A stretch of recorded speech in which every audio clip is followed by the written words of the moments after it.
I need some lard for a pie crust and for some rolls. So I wanted to show you, we get our hog fat and our beef fat ground and back from the meat locker in like 2 to 4 pound packages.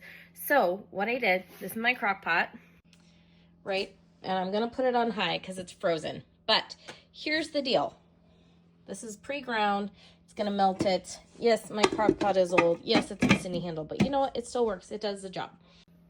Honestly, y'all are doing a lot more work than you have to for some of this stuff. So I'm gonna show you what I do when it gets closer to time. Hang in there. Okay, I just got back from my trip to town. So let's check on our lard. Lovely. Okay, let's try not to burn my little fingers here.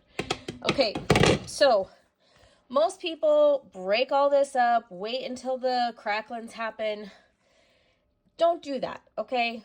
Just my personal way of doing it. But if I pull this off while it's nice and clear and white like this, now you're gonna pull it off now, and it doesn't matter if it's back fat or leaf lard or whatever it may be, right? Because I'll set you right there in the utensil bucket. Super fancy. But if you pull it off like this, you're gonna get lovely white lard. It doesn't matter what part of the hog it's from. It's gonna taste good. It's gonna be nice and white. So once I pull off what's already liquid, then I'll go ahead and break this up and let it kind of keep cooking down. But I'm gonna keep taking this melted fat right off the top. And I'm not gonna wait until the cracklings are at the bottom, and I'm not gonna wait until it's all cooked, because when it cooks, that's when you kind of get that meat flavor.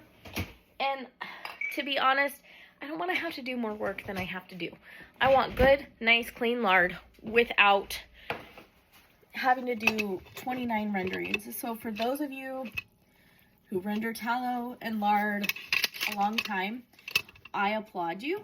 That's amazing. I'm glad you have a method that works for you.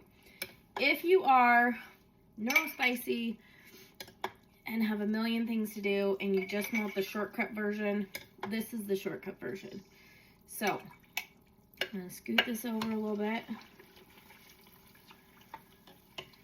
And as you can see, I'm not even having to filter stuff out. I will, once, that one's got a little bit in it. I will have to filter some stuff out once I break this up. And then I'm probably gonna wanna put it through a coffee filter just to catch any bits of meat or things like that. But look at this. That's gonna be pure white, lovely lard. And I'm gonna use it to make a pie crust, which is absolutely delicious. I'll show you when it's cooled and you can see how pure white and lovely that is. So, yay. So here, I've already taken some of it out, but here's kind of what's left in the bottom of the crock pot. And my lard is solidifying in the fridge, so it's not completely solidified yet, but it is starting to.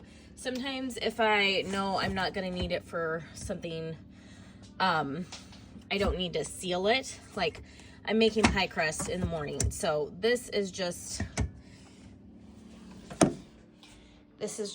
in a bowl, and that way I don't have to worry about it. So that is hardening.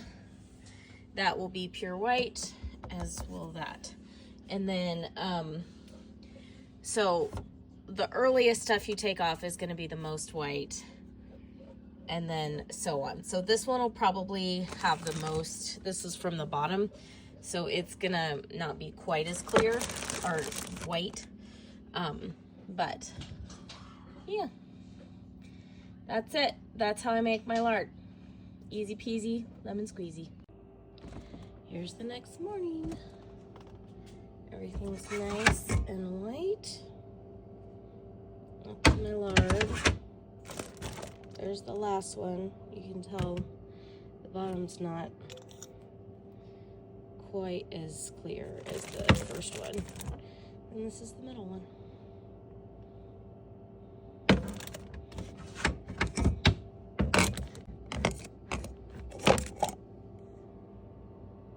Here she is.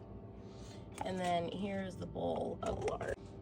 So here is my bowl of lard. So I'm going to use this in my baking this morning. So